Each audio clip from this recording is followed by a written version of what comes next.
আমার head to টো ব্যথা ছিল, আমি কখনো দাঁড়াতে পারি নাই, হাঁটতে পারি নাই। আমার ব্রেন ফগ ছিল, মানে ব্রেনটা কাজ করতো না, হ্যাক্ট, পেট হ্যাক্ট, মানে সবই হ্যাক্ট, লাইফটা হ্যাক্ট। ওখান থেকে আমি 6 মাসে জিম করে একদম এই পারফেক্ট রেজাল্ট নিয়ে এসেছি আলহামদুলিল্লাহ। আমার এই বয়সে যদি আমি রিকভারি করতে পারি, আপনারা কেন করবেন না? আপনারা সবাই পারবেন ইনশাআল্লাহ। আসসালামু আলাইকুম, আমি জাবিন আলম। আমার তো বুঝতেই পারছেন আমি বয়স্ক একজন মানুষ, কিন্তু আমার মনটা জিম, আমি যখন জিম শুরু করি আমার মাথা থেকে পা পর্যন্ত প্রচণ্ড ব্যথায় আমি, মানে যাকে বলে জর্জরিত থাকা, জর্জরিত, মানে আমি ব্রোকেন ইনটু পার্টস, আমার শরীরটা মনে হতো যে অনেক টুকরা হয়ে গেছে। সেই অবস্থায় জিম শুরু করেছি, একদম প্রচণ্ড ব্যথা, আমি হাঁটতে পারিনি, আমি ট্রেডমিল থেকে পড়ে যাওয়ার উপক্রম, কিন্তু আমি ছাড়িনি। আমি ট্রেডমিলে এখন অনেক স্পিডে হাঁটি, সব কার্ডিও করি, ওয়েট লিফটিং করি, ফ্রি হ্যান্ড করি, এক একটা সেট করে সব ঠিক করেছি। মোটামুটি আমার 6 মাসের মধ্যে আমার হেড টু টো ব্যথা ছিল, আমি কখনো দাঁড়াতে পারি নাই, হাঁটতে পারি নাই। আমার ব্রেন ফগ ছিল, মানে ব্রেনটা কাজ করতো না, হ্যাক্ট, পেট হ্যাক্ট, মানে সবই হ্যাক্ট, লাইফটা হ্যাক্ট। ওখান থেকে আমি 6 মাসে জিম করে একদম এই পারফেক্ট রেজাল্ট নিয়ে এসেছি আলহামদুলিল্লাহ। এখন আমার সিআরপি, যেটা ব্যথার জন্য দায়ী, সিআরপি আমার তো এক্সারসাইজ বা জিম এমন একটা ব্যাপার, আপনি যদি এনজয় করেন আপনি ডেফিনেটলি 100% সুস্থ হবেন এবং সুন্দর একটা জীবন যাপন করতে পারবেন, নিজের জন্য, পরিবারের জন্য, সমাজের জন্য, দেশের জন্য। এটা একটা আমার আকুল আবেদন। আমার এই বয়সে যদি আমি রিকভারি করতে পারি, আপনারা কেন করবেন না? আপনারা সবাই পারবেন ইনশাআল্লাহ। আচ্ছা, এই সুযোগ আরেকটা কোশ্চেন অ্যান্সার দিই, যে একজন প্রশ্ন করেছেন, উনি দুটো ওষুধ খাচ্ছেন, যে এর সাথে ঘুমের সম্পর্ক, তো ভালো ঘুম হচ্ছে না, তা আমাদের পুরোপুরি মানলে ঘুম হবে কিনা জিজ্ঞেস করছেন। অবশ্যই হবে, ইনশাআল্লাহ হবে, প্রথম জিনিসটা, কারণ যারা ভালো হয়েছে ওদেরকে জিজ্ঞেস করতে হবে। প্রথমটা হচ্ছে যে আমি যখন অসুস্থ ছিলাম, আমি রাতের পর রাত ঘুমাতে, আমি 7 বছর ঘুমাতে পারিনি। স্লিপ অ্যাপনিয়ার মতো কঠিন একটা দুরারোগ্য ব্যাধি, যার কোনো আমি জানতাম কোনো ট্রিটমেন্টই নেই। কিন্তু যখন লাইফস্টাইলে এসেছি, প্রথমটা ছিল দুশ্চিন্তা, মাথায় অনেক দুশ্চিন্তা, মানে স্বপ্নে আমি খালি কবর দেখতাম, মানে মৃত্যু আমার সামনে দাঁড়িয়ে, এখানে খাটটা আমি পড়ে যাব। আই ওয়াজ ওয়েটিং যে আল্লাহ কখন ডাকবেন। কিন্তু যখন আমি বিশ্বাস করলাম যে না, this is the only place, আমি যাব এবং আমি এটা ফলো করব।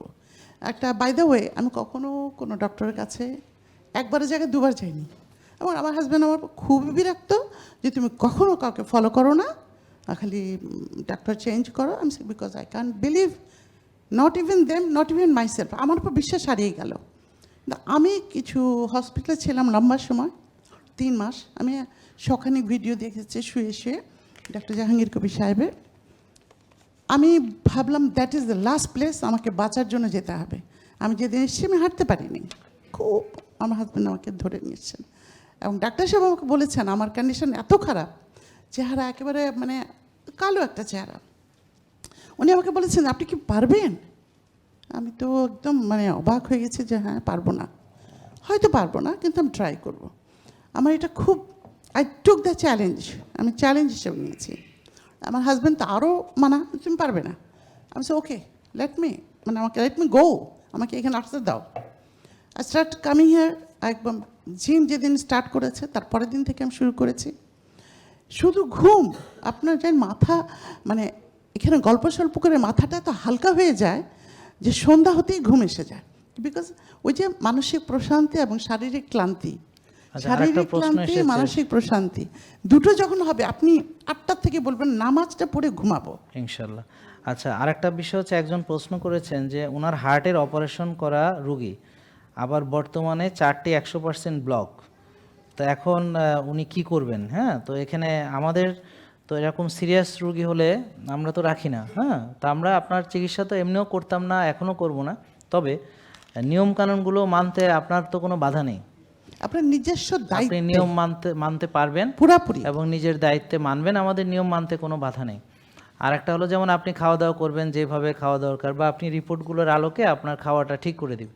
ভিটামিন ডি কম থাকলে বাড়াতে হবে, হ্যাঁ, এইচডিএল কম থাকলে বাড়াতে হবে, টিজি বেশি থাকলে কমাতে হবে, এগুলো আপনাকে করতেই হবে। কারণ এখান থেকে একটা শিক্ষার বিষয় হলো যে আপনি যতই অপারেশন করেন না কেন আপনার ব্লক আবারও হবে। কারণ যদি যেই কারণে ব্লক হয়েছে সেই জিনিসগুলো আপনি বাদ না দেন, যেমন আপনি কি করছেন, অপারেশন করছেন, এই আর কি ওষুধ খাইতেছেন এই তো, কিন্তু আপনার ভিটামিন ডি কত বলে আমি জানি না, আপনার হোমায়ার তাও জানি না। তা আপনি কি খান? যা আগে খাইতাম, হার্ট অ্যাটাকের আগে যা খাইতাম হার্ট অ্যাটাকের পরেও আমি তাই খাচ্ছি।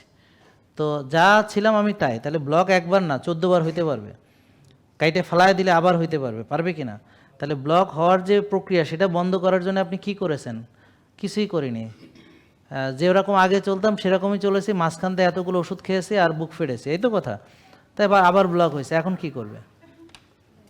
এখন বাঁচার যারা এখনো বুঝে না যে ওষুধ দিয়ে তার জীবনেও কোনোদিন ভালো হবে না, না, ওষুধ দিয়ে কোনোদিন ব্লক ঠেকায় রাখা যায় না। আমার কথা বুঝতে পারছেন? আর অপারেশন করা মানে হচ্ছে ওখানে আবারও ব্লক হতে পারে, টিউমার একবার হলে 100 বার হতে পারে। তাহলে কি কারণে হচ্ছে সেই কারণ যদি দূর না করেন, তাহলে কারণের ভিতরে একটা না অনেকগুলো। যেমন আমি ব্যায়াম করছি কিনা, আমি ব্যায়াম মানে কি হাঁটাকে ব্যায়াম বুঝছি নাকি? তো মানুষ হাঁটবে, এটারে আলাদা করে ব্যায়াম বোঝার কিছু নেই। যে তারপর হচ্ছে যে আমি হয়তো রোজা রাখিনি, আমি হয়তো সয়াবিন তেল খাইছি, আমি হয়তো বারবার খাইছি, আমি হয়তো সাদা রুটি খাইছি, সাদা ভাত খাইছি, সেই চাষের মাছ খাইছি, চাষের ডিম খাইছি, চাষের মুরগি খাইছি, রাত জাগছি, টেনশন করছি, সাথে 8-10টা ওষুধ খাইছি। তা এইটা তো কোনোদিন চিকিৎসা যারা ভাববে তাদের এরকম পরিণতি হবে। এখানে কোনো তা আমরা solution সিরিয়াস নাই। রোগী আমরা রাখি না, আমরা এগুলো দেখিও না। কিন্তু যে যদি কেউ মনে করে যে না আমার এগুলো মানা উচিত, এই লাইফস্টাইল মানে, সে তার ইসে মানবে।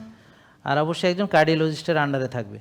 Yes. কারণ আমি তো তার দায়িত্ব কিভাবে নেব? না, আমি তো কারো দায়িত্ব নিতে যাবো না, কারণ সে নিজেকে এই পর্যায়ে নিয়ে এসেছে। তা এখন তার যদি সত্যি কোনো অপারেশন লাগে সে করবে আরেকজন ডাক্তার। আমি তো কোনো হার্টের অপারেশন করি না, আর আমরা তো কোনো ওষুধও দেই না। তো তাহলে আমাদের তো করণীয় যা সেটা তো বলেই ফেললাম। তা এখন যে বুঝবে সে বুঝে শুনে করবে। যেমন একজন লোক এরকম আমার কাছে আসেনি, সে শুধু ভিডিও দেখে তার 100% ব্লক ছিল, সেটা 60 হয়ে গেছে। সে এটা নিয়ে নারায়ণা হাসপাতালে গেছে, সে রিপোর্ট ওখান থেকে আবার করছে, ভালো হয়ে আবার আসছে। হ্যাঁ, ভালো হওয়ার পর দেখা হয়েছে, সে নিজে জ্ঞান অর্জন করছে, মানছে, সে বুঝছে আমার কি করা উচিত। সে হার্টের আলোচনা শুনছে, দেখছে কিভাবে অ্যাথেরোস্ক্লেরোসিস হয়, অ্যাথেরোস্ক্লেরোসিস হওয়ার কারণগুলো সে দেখছে। তা এখন এই কারণগুলো সে দূর করেছে, সে যা যা আমার পরামর্শ সব মেনে ভালো হয়ে তারপর আমার সাথে দেখা করেছে। তো এখানে তো আমরা কারো চিকিৎসা করতে পারি না, আমরা চিকিৎসা করিও না, পরামর্শ দিতে পারি, পরামর্শ মানা না মানা আপনার ব্যাপার। আমি কি বোঝাতে পারছি? এগুলো আপনারা সিদ্ধান্ত নেবেন যে আপনি কি করবেন। বিশ্বাস। আর যদি বলেন যে হ্যাঁ আমাদের দায়িত্ব আমরা তো নিচ্ছি, কিন্তু আপনাদের পরামর্শগুলো আমরা মানতে চাই, তখন পরামর্শ সব মানা তো সোজা, আমার ব্যায়াম লাগবে, ঘুম লাগবে, এগুলো। কিন্তু খাওয়ার ক্ষেত্রে কোন খাবারগুলো লাগবে সেটার জন্য এই টেস্টগুলো করা দরকার। এগুলো করলে পরে তখন আমাকে খাওয়া দাওয়া আপনাকে বলে দেবে। থ্যাংক ইউ বোন, অনেক ধন্যবাদ। জেকে লাইফস্টাইল, ওষুধ মুক্ত সুস্থ জীবন।